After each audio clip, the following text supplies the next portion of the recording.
Kawak Rongkon ke bedon ha babu para Tura, West Garo Hills, kala long ke ke bejaklia na ke dau jong ke jingbret nyut patar jong ki nong shong shnong. Wat Hapdng ke jing persyang jong ke municipal bat ke jing penchitom. Ha ki por ki bermensyua ke tei kawa kala long ke bekhuj. Henry menta kala dap daki Jaboh plastik. Kabala penmi ya ke jing sngow kya kabala la ban keta ke kot ke kya jong ki pait ba. Ke jing shingan jong ke bat ke jing penjot ya ke mariang.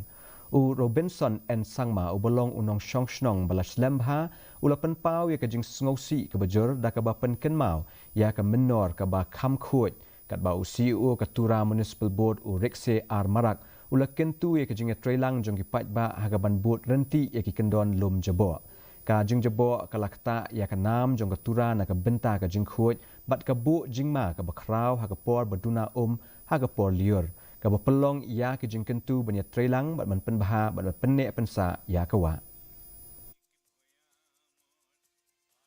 But in spite of our efforts, we find some areas which are really problematic, chronic, who don't adhere to the garbage vehicle timing, and they come and deposit their garbages on the roadside as and when it is convenient for them.